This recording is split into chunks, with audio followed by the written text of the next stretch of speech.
Hey, everybody, and welcome to the Transparency Podcast Show, the special Democratic National Convention version of it. I'm Jessie McGrath, and I'm in Chicago. I'm a delegate to the convention. I have been on the floor, and so I've kind of got the inside scoop on what it is like being here. And I want to bring on Amber from the Amber Show.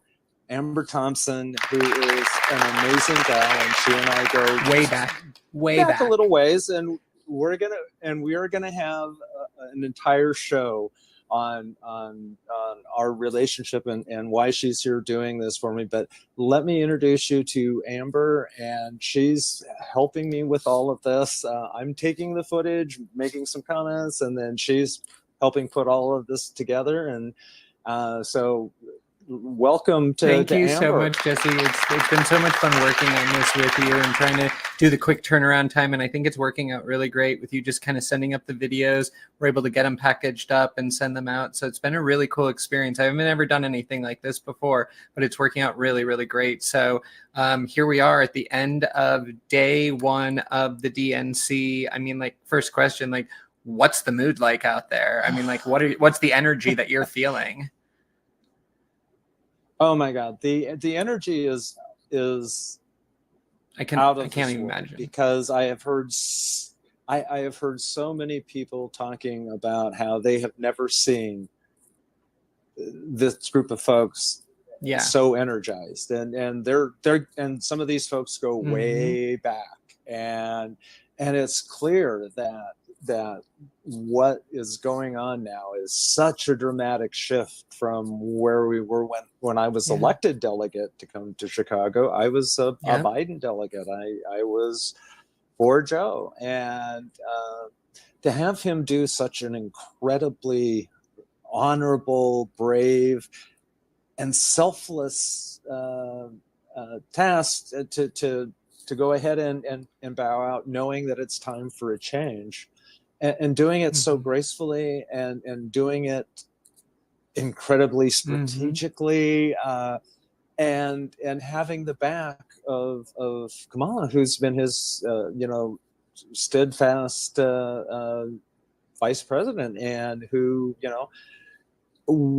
one thing I can say about the whole process and all of that, people talking about nobody voted for Kamala. No, come on, we voted for Kamala. It was a package deal. It was Joe and Kamala. Kamala was always who was going to be our number two. So to say that she was forced on is so ludicrous, to be unbelievable. And we had an open process where any Democrat who wanted to try to challenge her, all they had to do was get 300 delegates. And I can tell you from my experience, there was nobody that contacted me except the vice president's team, and they were very good and responsive. And so it was a process, and so we then nominated her. So she was voted for. She has been our choice, and I wish they would stop saying that, because we are all so incredibly happy.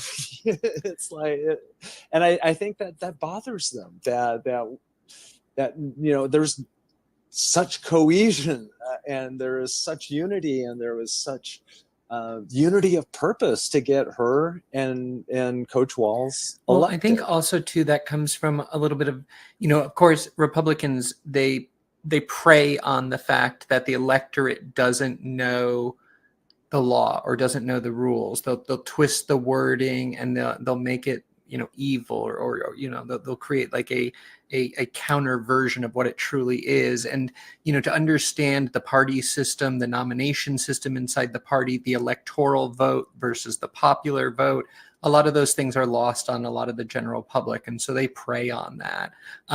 But speaking of this nominee that was properly nominated and is now the nominee for president, she was the first one up there. I didn't actually get to see it. I was stuck at work. You barely got there. But before we get into her speech, there was some drama right off the bat. I mean, like, I was posting stories of you stuck in a bus. We're hearing about they're coming over the fences. There might have been tear gas. I'm watching you having to walk through the streets just to get to the convention center. What was going on?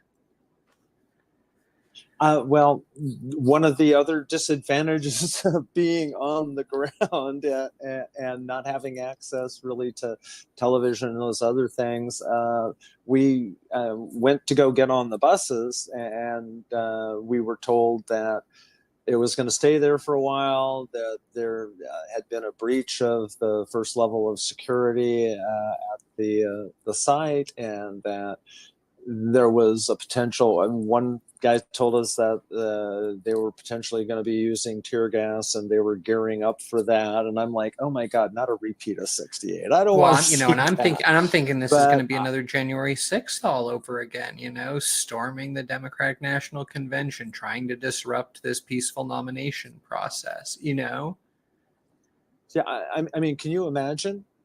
We had the president and the vice Yes. president.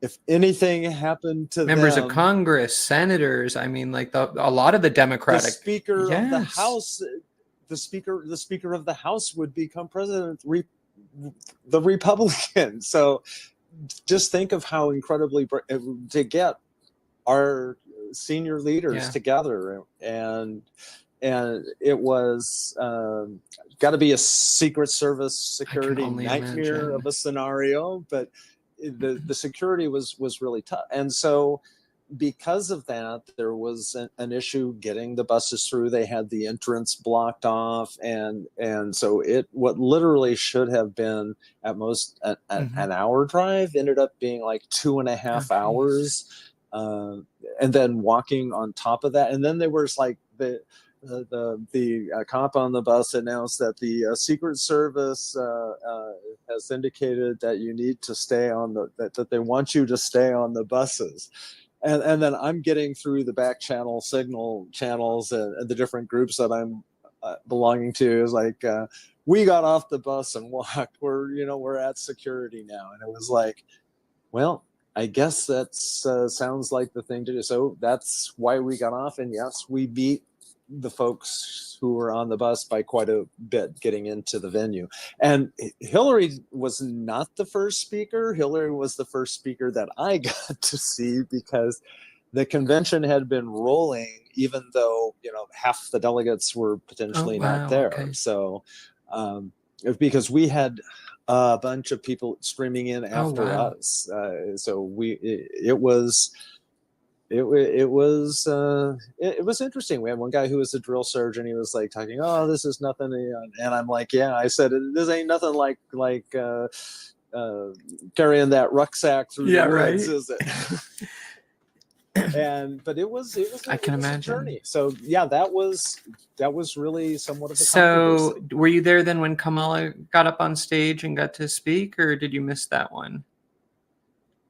You were there for that one. Okay. There. I got her coming out, and we were all just so surprised because it was not, part of the right. That's why I was so shocked. I wasn't prepared for that. I was just like, okay, I'm gonna tune in after work. I'm gonna catch these speeches, and then all of a sudden, where did she come from? She's not supposed to speak till the end, So that must have been a really cool surprise. Oh my God, it was amazing, and she, pointed and smiled at us, and because we have a primo section. Well, you're Nebraska. You're Nebraska. They better give you a primo section. We are Nebraska.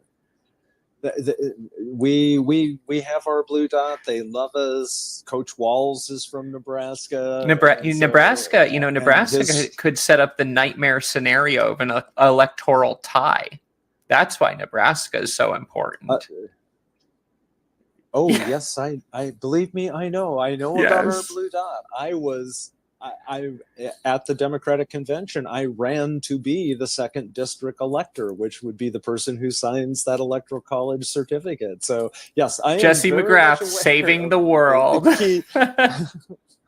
I am so much aware of the importance of our blue dot, and it was like and one of the things that I said why I should be able to do it is, I said, because if it comes down to that scenario, what could be the most karmic thing to happen to this man, and that is to have a trans woman sign the vote that denies him ever being able to be president. Let's You know, fucking go.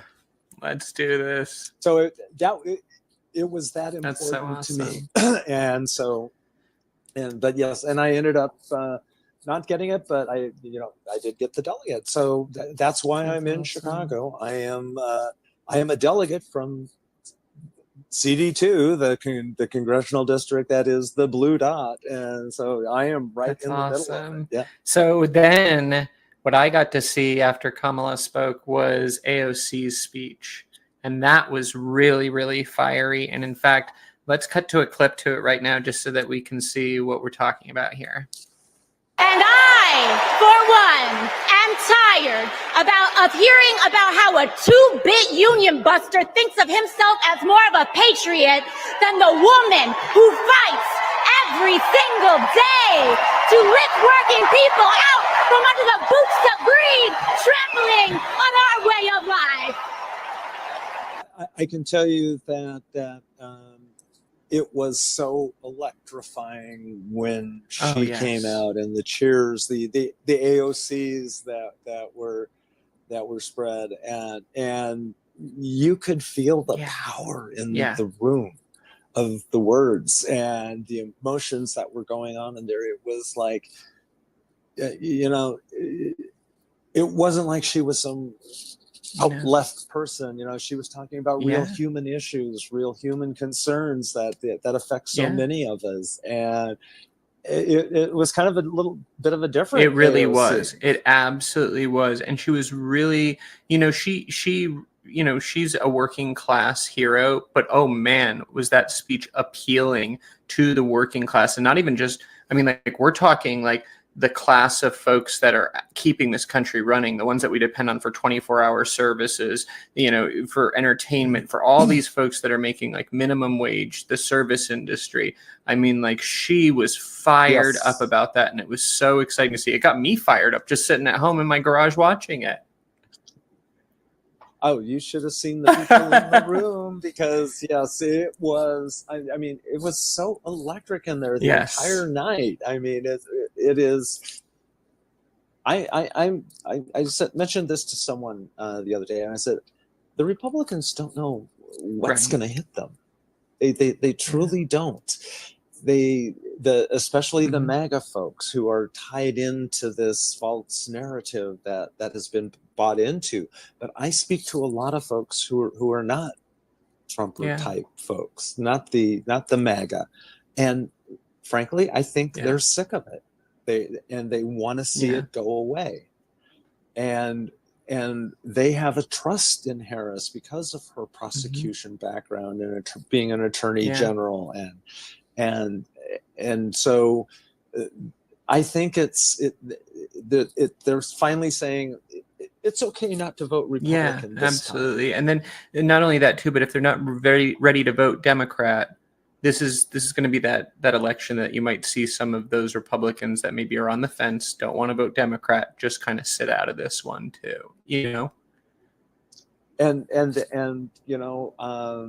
when I was a Republican in my family life, and we had an election in 2016, and I was living in California, at the time, and there was no doubt that Hillary was going to win California, and so the number of votes, made no difference whatsoever, unless you're, trying to get an amendment to the Constitution to do it by popular vote, and which I don't think will ever pass, and it shouldn't.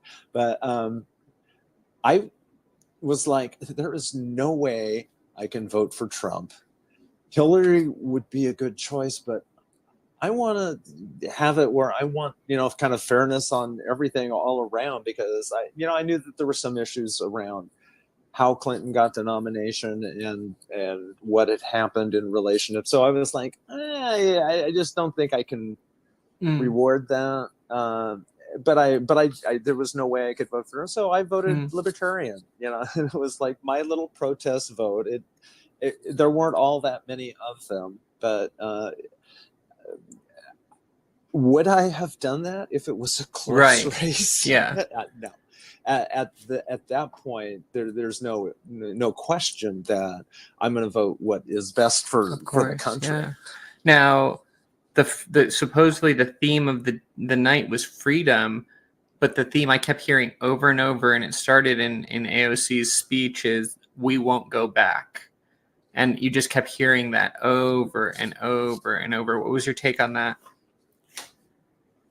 Oh, this is something we've been saying for quite a while, ever since, since we're fighting the overturning of Roe, and we have so many constitutional amendments in so many states that we're not going to go back to those pre-Roe days, and we're not going to go backwards on civil rights in relationship to people in the trans community.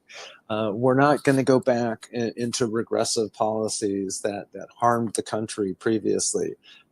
And so that's something that has been a reoccurring theme even before the convention tonight. I mean, it was definitely a big part of our rally in Omaha on Saturday that we had prior to leaving for the convention. We had the first, I think it was like the first solo campaign stop for Governor Walz, who's from, Nebraska. So he was coming home to kick off his vice presidential campaign. It was so amazing, but that came up. We won't go back. And that's a theme that we are going to be pushing, because Americans don't want to go backwards. We're looking to go forward, and we're looking to create new and better things. And by being regressive and trying to return things to a time when things were not good, it's not what America wants. We're not going back. We are not. No, especially after the last 4 years. And I don't want to jump ahead too much, but like you really heard it in Biden's speech when he was talking about the strides that we've made in manufacturing and semiconductor fabrication down in Texas, the amount of jobs that have been created, how inflation has been reduced. So it's like you have all these pain points that are slowly being, reduced or reversed from when we were in that Trump administration, when all this pain was caused. It's like, why, we've all endured this pain collectively. Like, this is a fantastic message. I love this. And it looked like the crowd was rocking in there. I did look it up, about 20,000 people in the United Center, but you're saying there could have even been more, because every seat's filled and it's like standing room too, right?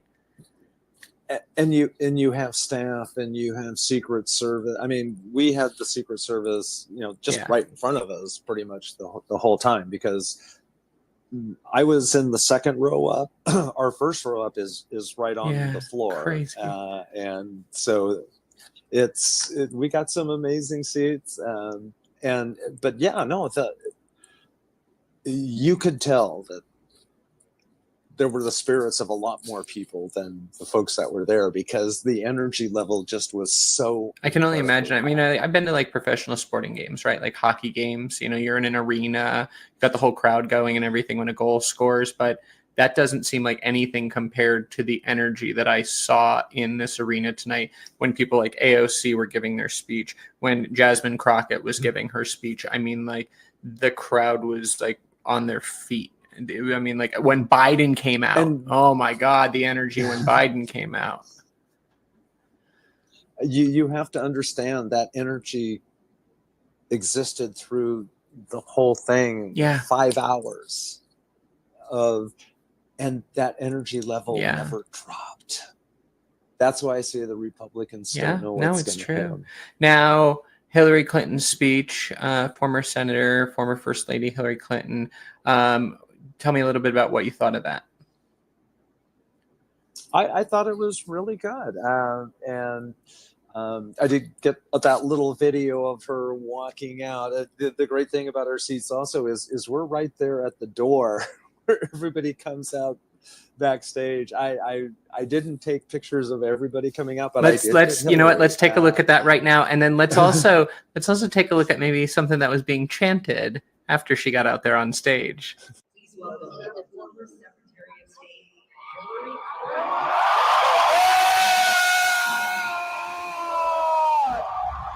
He made his own kind of history, the first person to run for president with 34 felony convictions.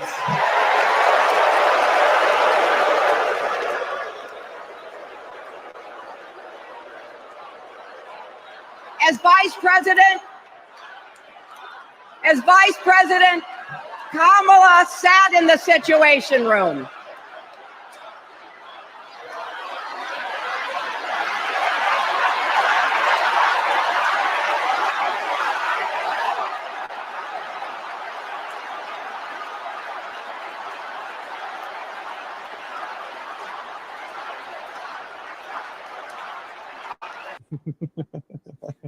So Jesse, I got to ask you, were you participating in this chant of lock him up?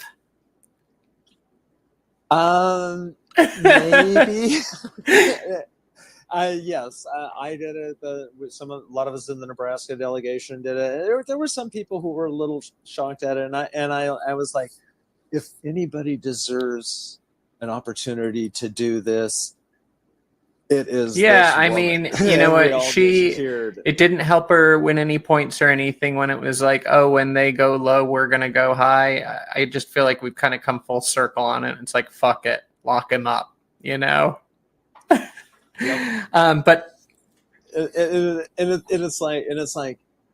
Yeah, well, he did it to himself. I mean, we're just kind of pulling the string here. He'll find himself there on his own, that's for sure.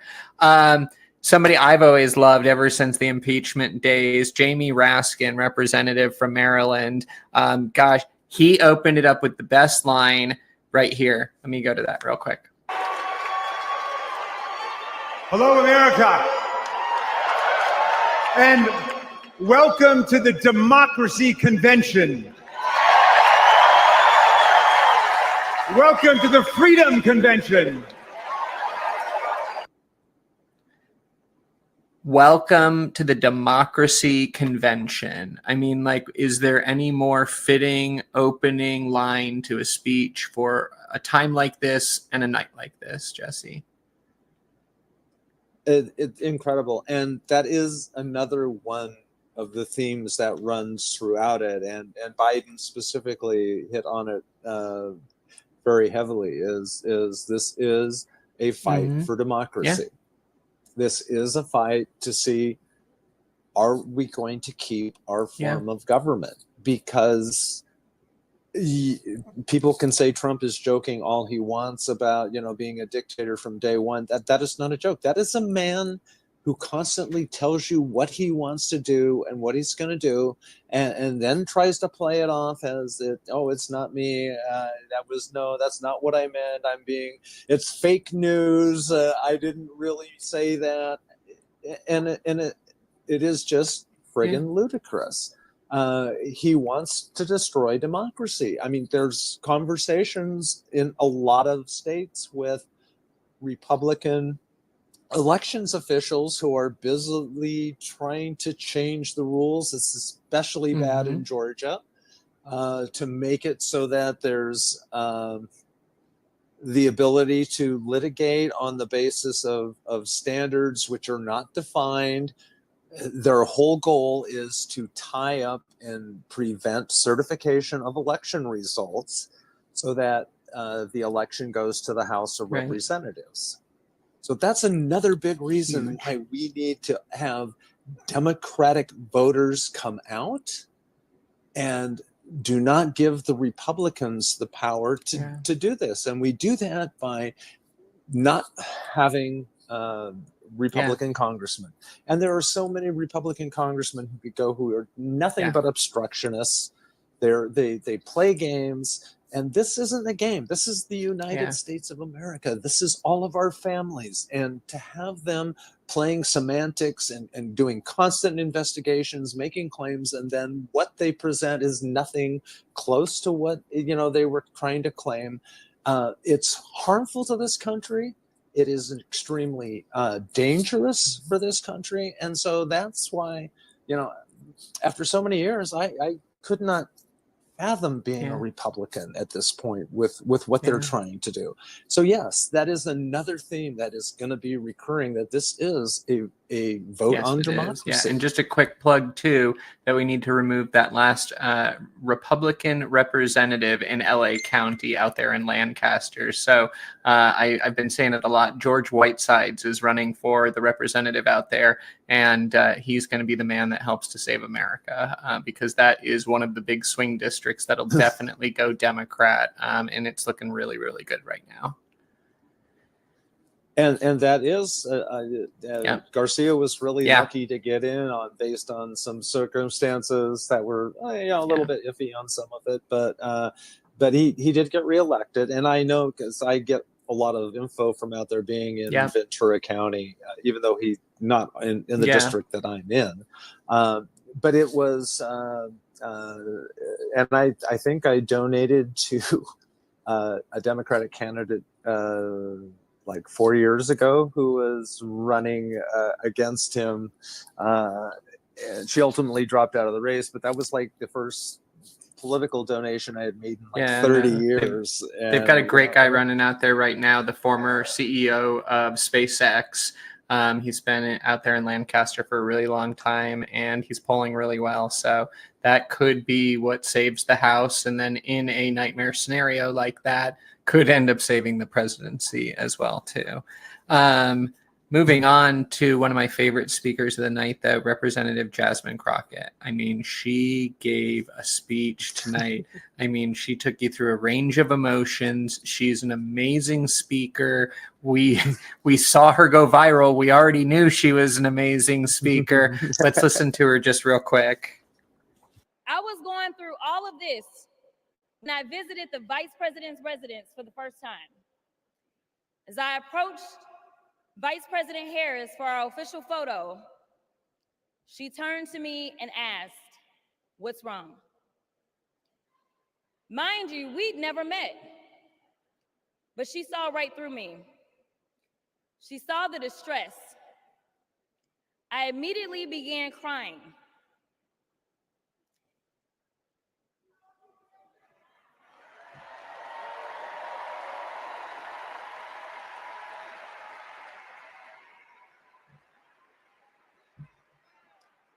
And the most powerful woman in the world wiped my tears and listened. You know, and this is that kind of range of emotions that I was talking about, because she gets you fired up, and then here she is talking about Kamala wiping the tear from her face, and what a more poignant like moment she created, like right there to like just kind of display Kamala's like, you know, like character, like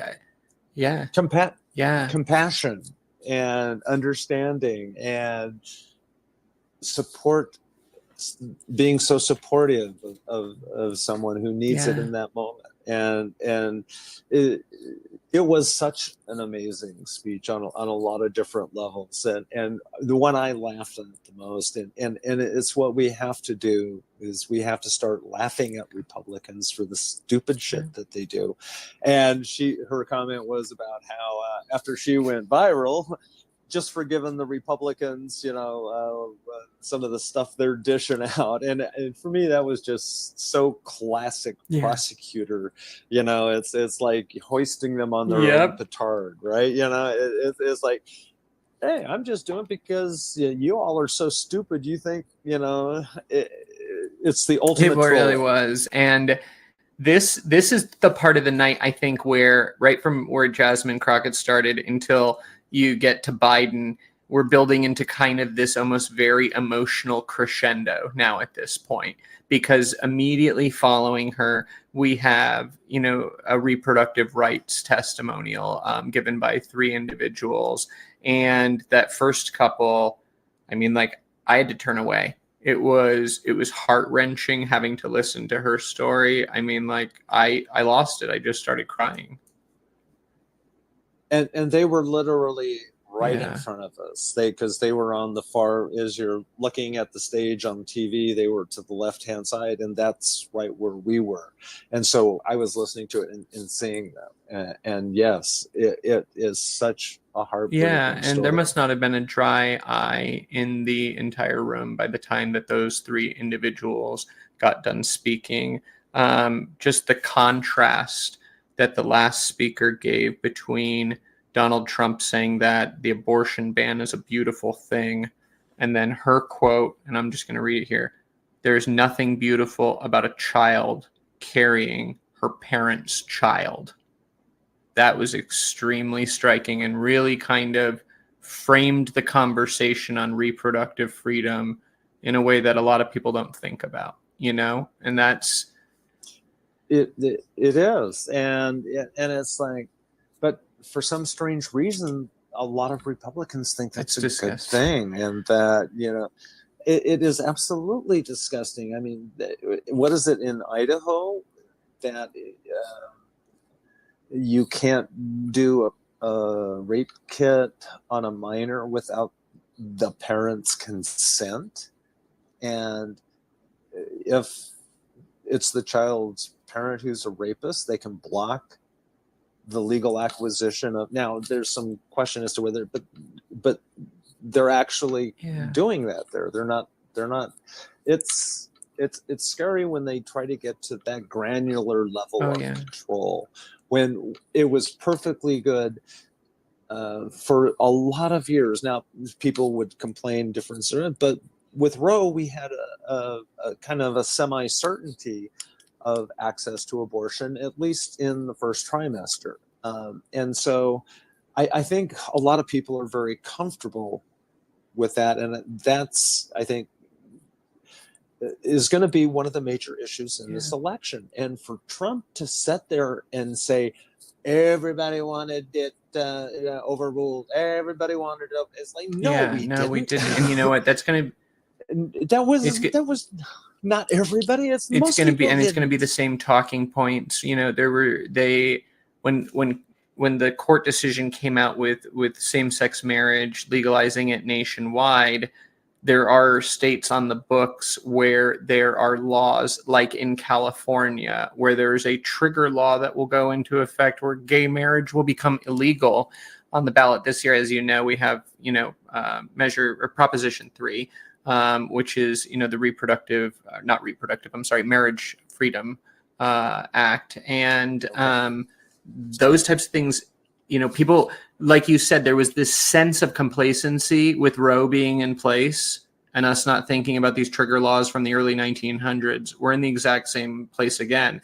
And, there's so many things that were left up to the states only for a future administration to undo completely, And one of the things that I think that is kind of a reality is there may be a lot of Republican women who say that they were opposed to abortion, but they were opposed to it knowing that Roe was there to give that protection to people. And so they could talk loudly.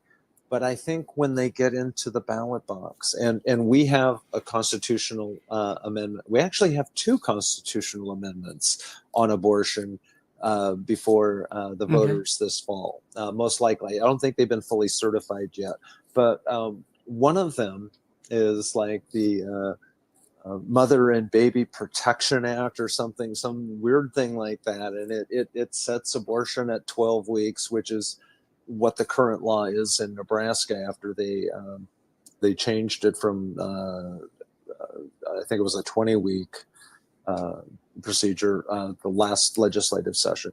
But we have 2 of them, and so one of them, and this is where I guess the Republicans are starting to get smart and realize they lose on these constitutional amendments for abortion when they're on the ballot. So they decided to create one also that makes it a 12-week ban, but it also continues to give the legislature to make even further restrictions.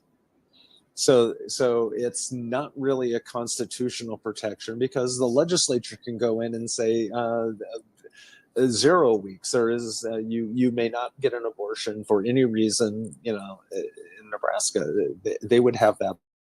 Other is a constitutional amendment, which would be the functional equivalent of Roe,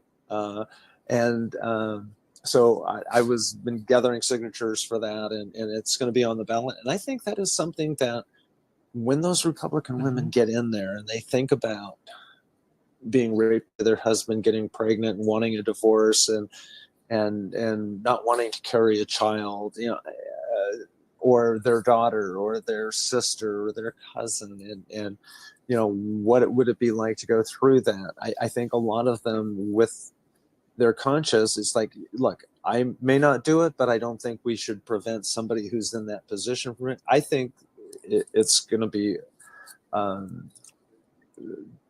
passed without a problem, and as we've seen it in Ohio, we saw it in and so I Kansas. think also too, not only was there this kind of like complacency with Roe being in place, but also too, there's a lack of stories then about people being victimized by a lack of care. So when Roe is in place, you're not having as many of these stories come to the forefront on how a ban actually is affecting somebody, much like for a long period of time, trans people lived relatively unmolested by the federal government up until all of a sudden the last 3 years, where we just have this dearth of state legislatures trying to restrict gender affirming care, restrict bathrooms, restrict everything under the sun.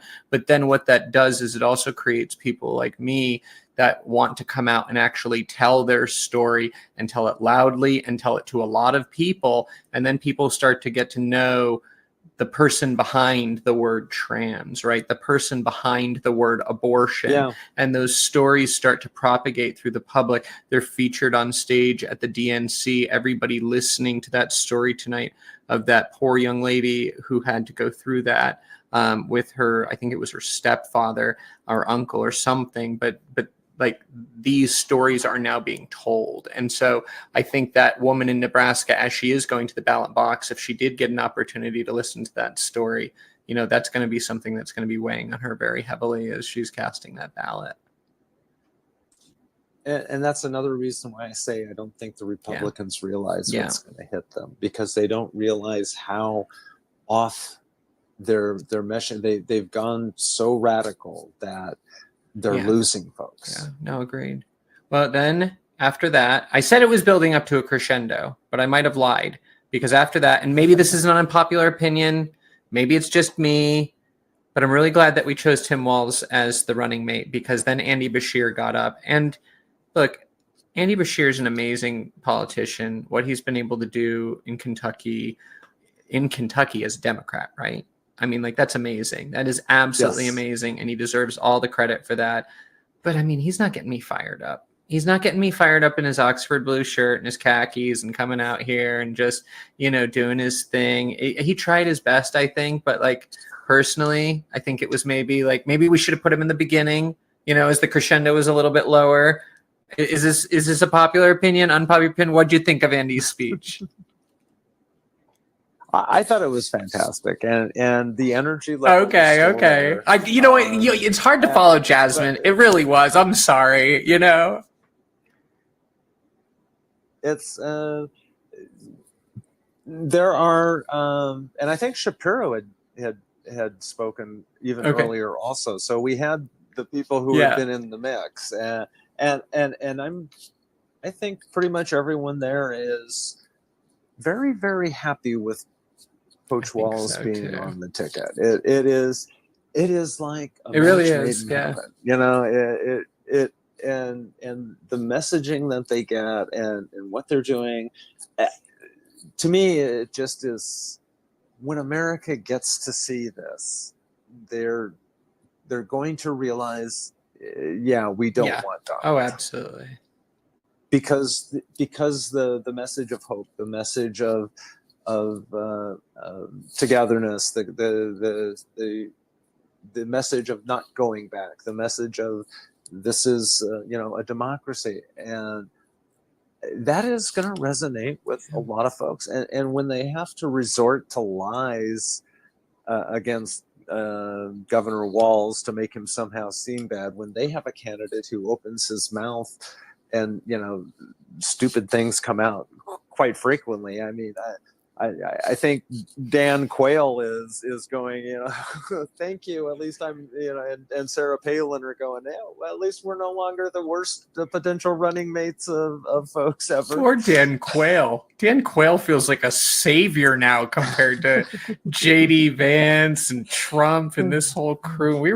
Weren't we getting on him about the spelling of the word potato or something like that? Yes, that was his big. I was just a downfall, wee you kid know. at that point in time, but it feels like a simpler time during politics. I don't know. Call me crazy. Believe me, as somebody who was involved in politics during that period of time, yes, it was a much saner period. So then after Andy, we moved to one of my favorite politicians of all time, Raphael Warnock. Senator Warnock is an amazing speaker. He commands a presence. What they did, him and John Ossoff in Georgia, to essentially save our republic the first time around, is very fitting that he was kind of the capstone to the senators, representatives, and VIPs that were up there on stage before the Biden family, took the stage. How do you think Raphael did? I thought he did fantastic. And again, it's seeing them come out and the presence and just feeling the aura because you're that close to them. It didn't diminish in the arena. It just, we were all just in awe of how amazingly everything has coalesced and come together. And when you realize that this has been done in such a short amount of time, that's the most amazing incredible thing. I mean, like the delegate nomination, the turnover right after the Republican convention. I mean, Republican convention, who even remembers that with everything that's happened since now? They had a convention. Which one of their former presidents? The one with the grazed ear. The one with the thing on it. The only former president they had was Mr. Cheetos himself. I know it, so right? Yes, we at least have lined up such an incredible array of our past nominees, our current leadership, our retired presidents.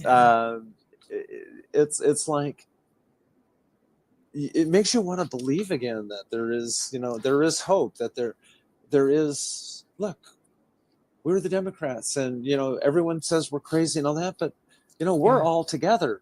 You look at the Republicans, you have MAGAs who are kicking out and not endorsing the GOP candidates in the state, because the people who are conservatives are just not conservative enough. They're all rhinos, and if it has gotten so crazy on the right that it makes it difficult to coalesce. And you actually bring up a really good point before we get to the Biden speeches, is that so much of what the Republicans have done is they have created these culture wars. They've created these divisive policies.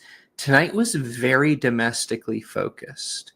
There was very little talk about what's going on overseas, whether it be in Ukraine or Russia.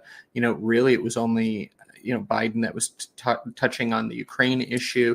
Very few folks even wanted to touch the Israel-Palestinian-Iranian conflict. Of course, there's no mention of anything about the Armenian conflict. I mean, it was very, very domestically focused. Did you feel that as well? Yeah. So this was definitely not a foreign affairs night, even though we had a former Secretary of State. It was definitely focused on families and choices and rights, and it was not going into any of those things. And I can imagine that maybe one of the former presidents or both will maybe mention a little something about foreign policy related things and the confidence that they have in Kamala to be able to do that. So I think we're going to get different focuses. Oh, good. Excellent. So that'll be really interesting to see how that kind of transitions as we go through the week.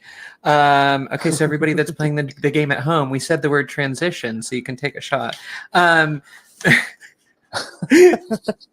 my God, are we going to be like Andy? Yeah, why not, right? We'll have our little shtick every time that somebody says the word transition. We'll just take a shot. Okay. moving into the Biden speeches, I mean, like Jill Biden sets you up, and then Ashley Biden just breaks you down into tears talking about her father. I mean, just amazing, amazing speeches, which then leads to Biden coming out, essentially like crying in his daughter's embrace and having to wipe the tears from his face. Like, oh God, I'm already a ball of emotions by this point. That destroyed me. Oh yeah, and it was like he turned around and I could see him with the Kleenex on there because he was facing us when he was seeing him walk out and go over to his daughter. It was so heartwarming. It was, you could tell that there was real, love in that family. And not to spoil the ending, but when all the other kids came out and grandkids, and it was so joyful, and him leading, was it his little grandson around the stage, and it was just such a human But moment. I do have to ask you one thing though. Where the hell has this Biden been for the last 2 or 3 months on the campaign trail, at the debates? This was one of the best speeches of his career. And we're talking about a 70 or 8-year-old man at midnight delivering a speech to 25,000 people. His energy levels, the flow. I hate to sound like a Republican. His cognitive abilities. I mean, like, he was so sharp tonight. He delivered a message, and it just resounded. The amount of standing ovations, the amount of people that were just chanting, "I love Joe." I mean, like, we love Joe. I almost thought that they were going to break out into 4 more years, 4 more years. I mean, like, he was giving a speech. It was that he really fired everybody up, just, and it's because of his selflessness and his love of country over party and self, and him. We were up and down a lot. Oh, I can imagine. You got your squat workout in today, right? Oh, it was definitely a workout there. There is no doubt about that. But no, it was just so electrifying and magic. And I was actually, watching him there, and then I could turn this way, and they had this giant teleprompter with the speech on it at the back end. And so I was like watching it, and he was not just reading. He went off script. I can tell you that he was not just reading from a teleprompter, because I'm sitting there going, wait a second, that's not on, because I was like following along. It was meanwhile, Biden's handlers are in the back shitting their pants because they're like, no, don't go off script. Just stick to the script. But he did great. He did so amazing. And you just said it was one of the best ever. I mean, personally, from what I saw, right. I mean, are you in agreement with this on that speech? I mean, it was a fantastic and a great speech. I can't say that I've spent a lot of historical time. The last speech I saw him do was the State of the Union, where we came up with Doug Brandon, and he was very powerful, and so this was that this was that Biden again. Was. And from everything that I understand and people that I've talked to, what happened at the debate was somewhat of an anomaly, because he was sick, and so this is the Joe Biden that we have as president, all know and always have. So that we all know we can, and we can trust, and who's still operating.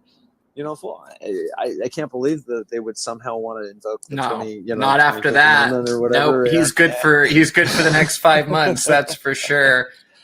They go, let's don't give her a heads up on it. Yeah. So I think it was reassuring. Oh, it absolutely was. It was very reassuring to people that no. So there were a couple of times where I had a hard time hearing. I don't know if it was that same way on TV, if he had misstated or he had a couple of I think there was a couple of stutters in there and everything, but I think it was more of his like kind of natural stutter that he, has, when he's trying to get past a word or something, but it wasn't that that kind of, you know, you've seen him in the past where he almost seems to kind of like lose touch with where he is a little bit when he's speaking.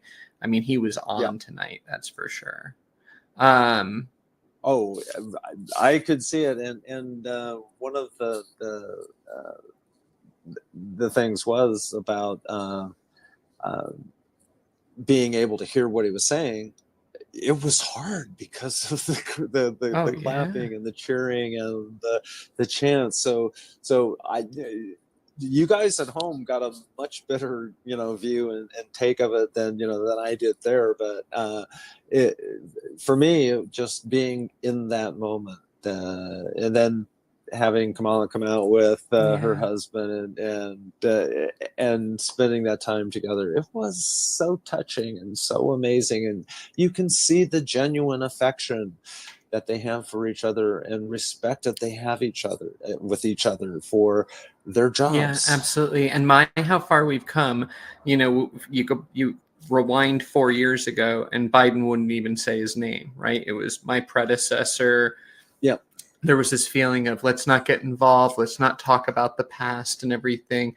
And now it's like Donald Trump is a sucker. You know, I mean, like he is calling him out by name and forcefully so. And it's good to see. It needs to be done, you know?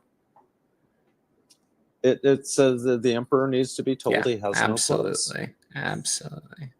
It's and I think it's working somewhat.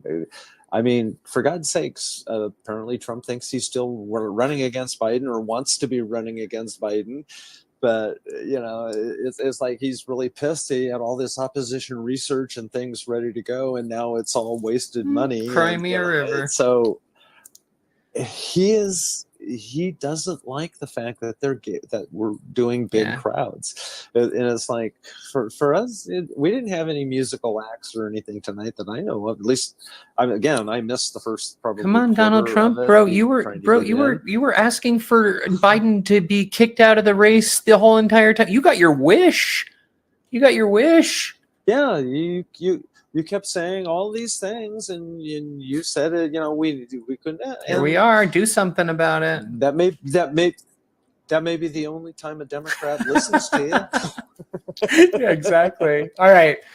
So, what's on the docket for day 2 tomorrow? Do you get to sleep in a little? I mean, like, do you have early morning meetings? Because I mean, like, right there, it's like 2:15 already. Yes, I know. I have to be up at 8 a.m. I have to be in the breakfast room before 8 a.m. or I do not get my credentials to be able to attend tomorrow. So that's a key thing. And we have a breakfast in the morning. And like this morning, it was pretty amazing because we got a visit from Gwen Walls, the wife of the mayor of Minnesota. So the first lady was there, and then we also had a couple about some training things, and one specifically involving veterans and such. That was great. Lynn,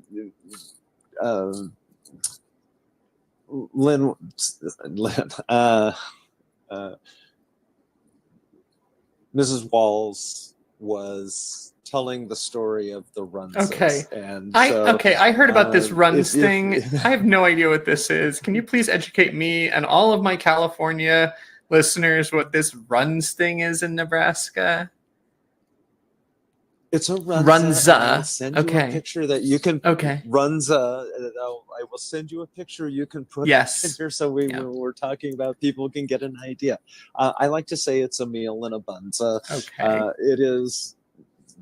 It's basically what I had when I was a kid, called Krautburgers, or was it beanstalks, or it's a cabbage and meat inside of a bread, and it's only. So is it like it's like a white person empanada?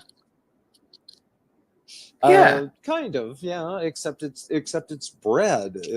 It's really good, soft, and it's incredible how they make it. They also have chili and Okay. cinnamon rolls, which is another Nebraska thing. But anyway, when Governor Walz came to Omaha, he was talking about, I bet J.D. Vance doesn't know what a runza is. He probably calls it a Hot Pocket.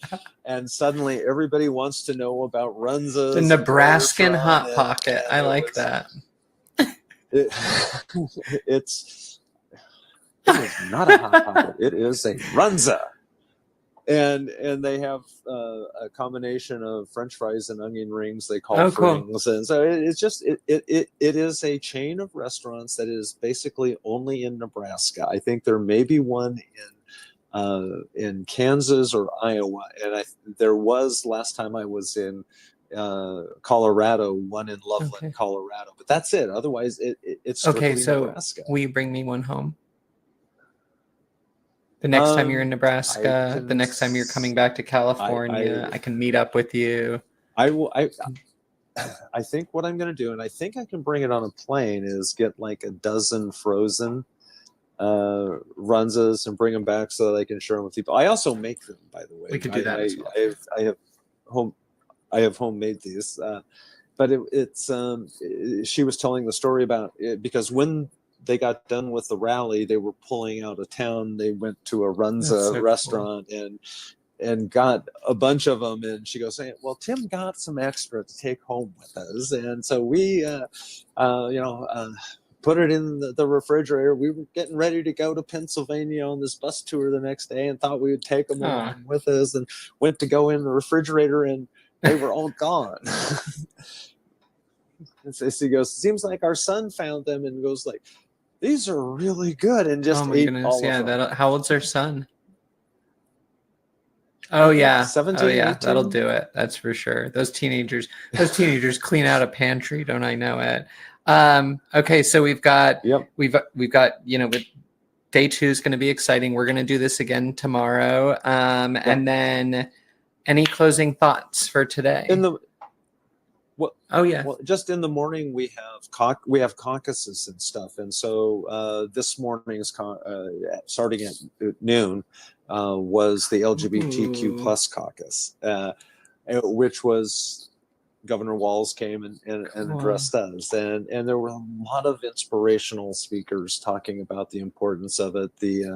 The advocates for trans equality were there and did a presentation on the voting power of trans and queer communities. One of my favorite organizations. It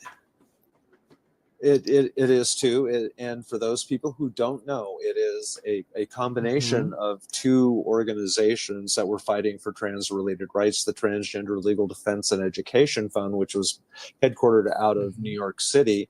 They do a lot of legal work, and I'm actually on a brief of theirs that they're preparing right now to submit to the Supreme Court on the case out of Tennessee, Scrimeti, involving gender-affirming care. And then the other was, the Trans Equality organization in DC, National Center for Transgender Equality, and so that was one that was headed up by Mara Kiesling, which did a lot of lobbying and going to legislatures and advising, and so earlier this year those 2 entities merged to combine their forces, going into these areas and giving us a much higher, stronger profile.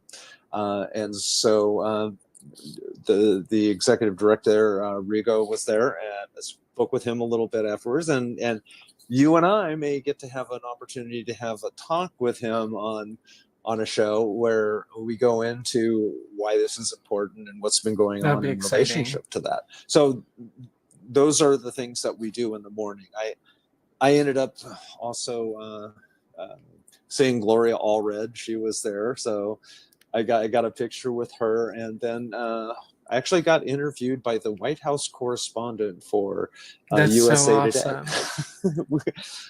We were just standing outside, and it was me and Mike Marichuk, who is the chair of the Stonewall Caucus for Nebraska. I'm the vice chair. So we were sitting there talking, and I think we were talking with the Texas Stonewall Democrat vice chair, and he comes up, and it was can I ask you a couple? And Mike goes, well, who are you with? He goes, USA Today.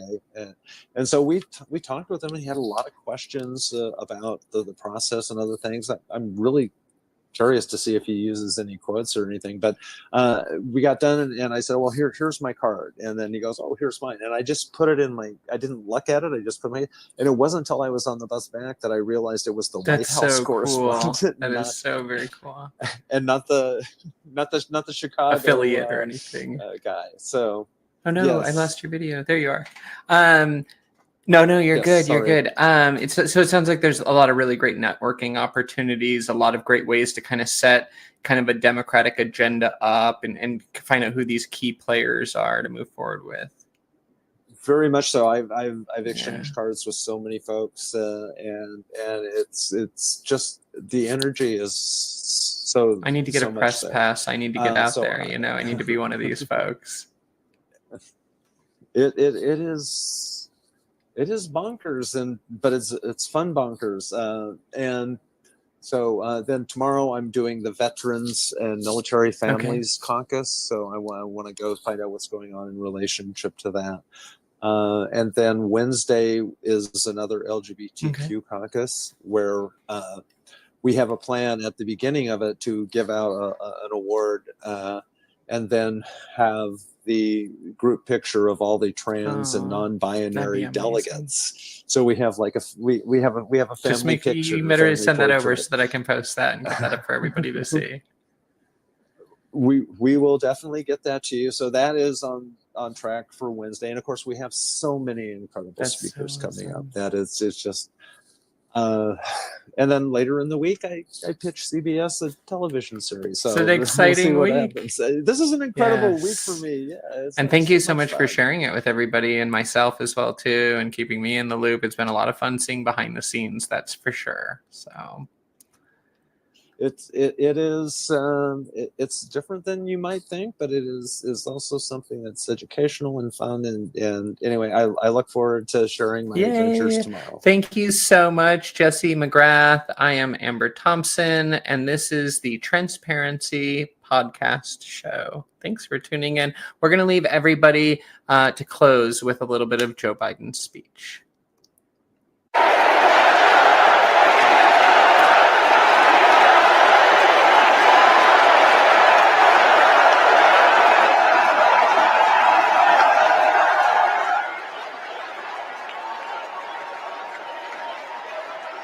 Thank you, thank you, thank you.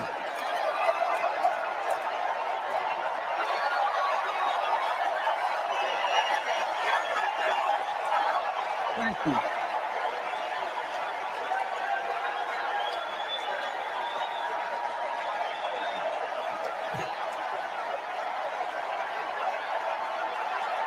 Thank you.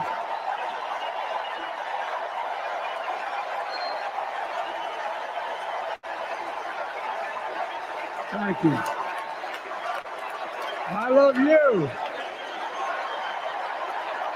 Thank you. In that moment, I wasn't looking to the past. I was looking to the future. I spoke of the work at hand, the moment we had to meet. It was, as I told you then, a winter of peril and possibility. Of peril and possibility. We're in the grip of a once-in-a-century pandemic, historic joblessness, a call for racial justice long overdue, clear and present threats to our very democracy. Thank you.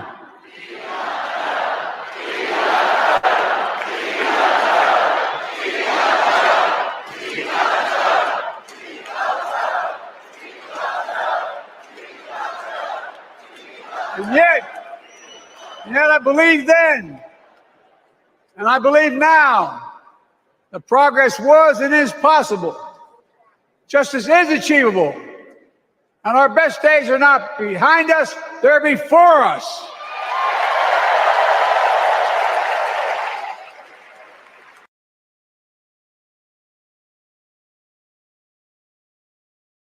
Here are, in my opinion, 3 of the worst ways to invest in 2024 and why they could actually delay